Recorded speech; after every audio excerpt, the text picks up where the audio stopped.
Chapter 7. Sri Ramana and Arunachala.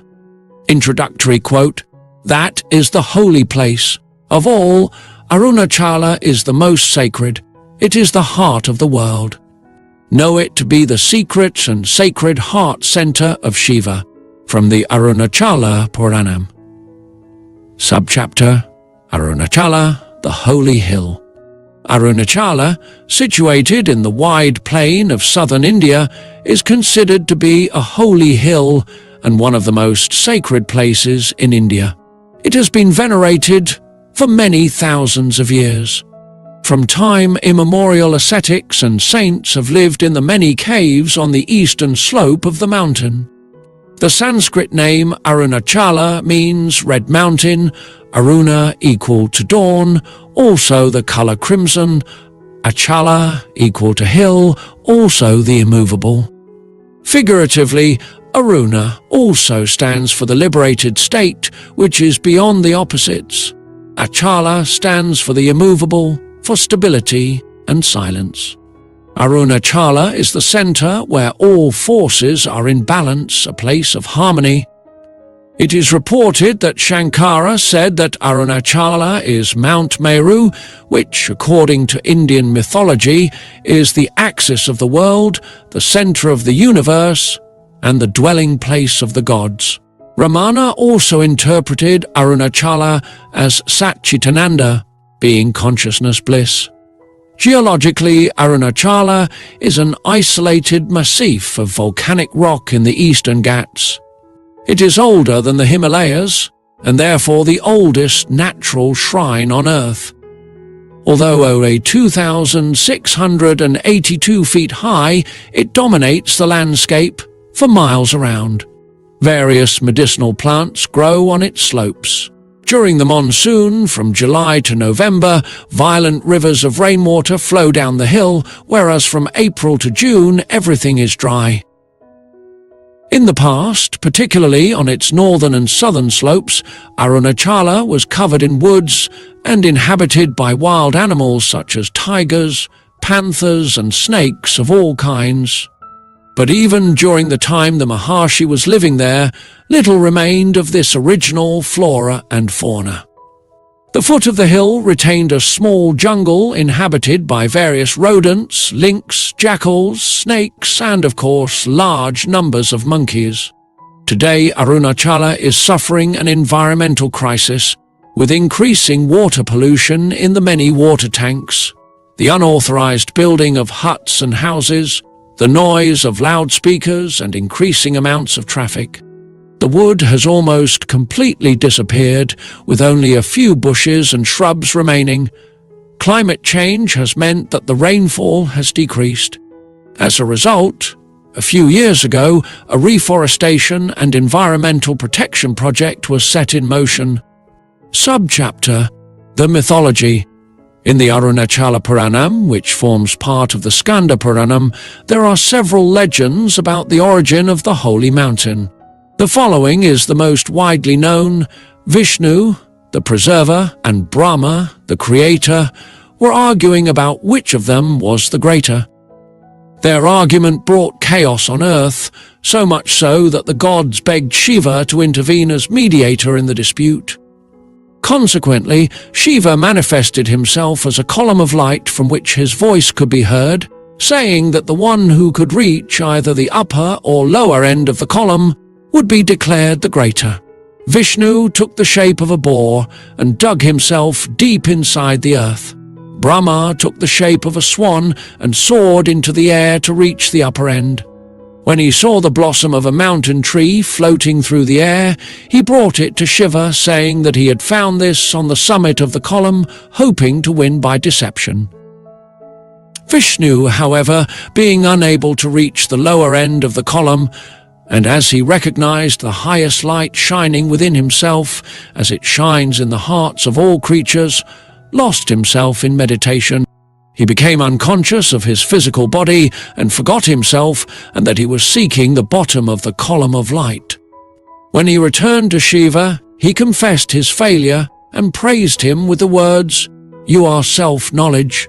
You are Om, You are the beginning, the middle, and the end of everything. You are everything and illuminate everything. He was thereupon recognized as the greater. Brahma, ashamed, had to admit his attempted deception, and Shiva forgave him. The story ends stating that because the column of light was too bright, Shiva chose to manifest himself as Mount Arunachala during the months of Karthika, November, December. Arunachala, therefore, is regarded as Adi Lingam, the first lingam, that is the first manifestation of Shiva, the highest Lord, the God of all gods, and the true and absolute self. This legend is the basis for the annual festival of Karthika Deepam in November-December. It is one of the oldest festivals in India and is mentioned in Tamil scriptures dating back 3,000 years. It is celebrated over 10 days and culminates on the last full moon night with a festival of lights, Deepam. At 6 o'clock in the evening, the image of Arunachaleshwara is carried out of the temple in a procession. At the same moment, a giant flame is lit using camphor and clarified butter, ghee, Shiva in the form of a column of fire. For the flame, nearly 1,000 kilograms of ghee are poured into an enormous vessel. The wick consists of a piece of cloth several meters long. In the dark evening sky, the flame is visible in the surrounding plain over 20 miles away.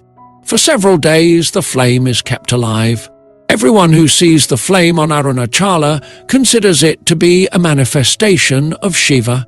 It symbolizes the fact that whoever recognizes the light of all lights, which shines in his own spiritual heart, and meditates upon it without interruption, obtains final liberation, moksha. Subchapter: Circumambulation of the Holy Hill, Pradakshina. One of the favorite means of expressing devotion to the hill is by walking round it. Giri Pradakshina, Giri equal to mountain, Pradakshina equal to circumambulation.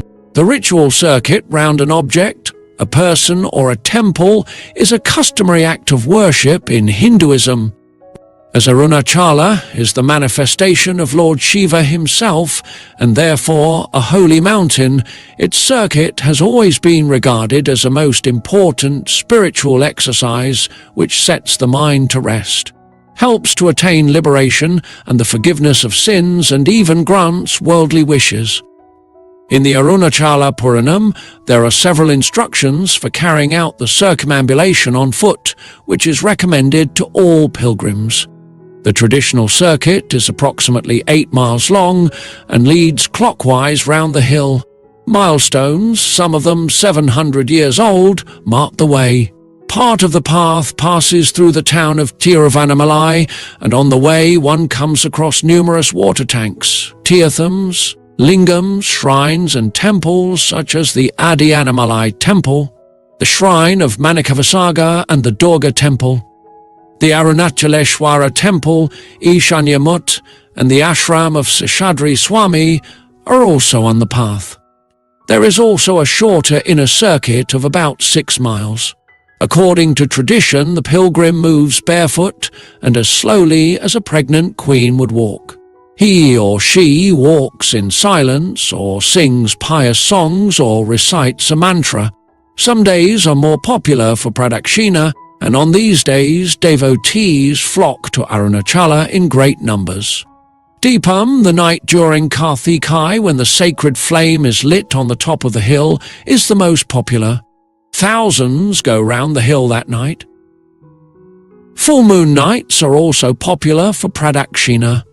Sri Ramana often practiced this form of devotion and recommended it to his devotees. He gave the following interpretation for this form of meditation. Pradakshina, the Hindu rite of going round the object of worship, is all is within me. The true significance of the act of going round Arunachala is said to be as effective as circuit round the world. That means that the whole world is condensed into this hill. The circuit round the temple of Arunachala is equally good, and self-circuit, that is, turning round and round, is as good as the last. So all are contained in the self. Says the Ribugita, I remain fixed, whereas innumerable universes becoming concepts within my mind rotate within me. This meditation is the highest circuit, pradakshina. Usually Sri Ramana and his companions would go around the hill at night, returning in the early hours of the morning. Later, it became customary for visitors to assume responsibility for the food, picture, for the day, for the small number of ashram occupants that there were at the time, 5 rupees being more than enough. Afterwards, they would go with Ramana round the hill at night. The following day, everyone took a nap to make up for the sleep they had missed. Everyone except Ramana, that is. He was not allowed to sleep, as visitors were constantly dropping in. If a new visitor came and spent his bhiksha and asked Maharshi to go round the mountain with him in the evening, he would say to his companions, "Poor man, he had come all the way from a long distance to do Giri Pradakshina with me. That is why he offered bhiksha. If you told him that I had gone round the hill for 3 days, he would definitely not allow me to do so tonight." Yet in his heart of hearts he would be disappointed. So it happened that Ramana did not sleep for 2 or 3 nights. If he was asked if the sleepless nights did not affect him, he would reply, "What is sleep? It means resting the mind. But it is only when you have a mind that you need to rest it. However, to be awake all night will bring eye strain and eye ache naturally. But if you close the eyes and remain quiet for some time, the eye strain will go. That is all. Then, where is the problem? When people from town learned that Sri Ramana had again started out on Pradakshina and would be passing by the town, they would come out to bring him something to eat or to express their feelings of veneration for him. So if he came near Ishanya Mutt and the town, he would send his companions ahead. Kunju Swami reports, so, after sending all the others off, he would cover himself with a shawl and reach the ashram by a bypath. If we went round the hill at night, he would, on nearing the town, ask us not to sing or talk loudly, as that might disturb the people in their sleep.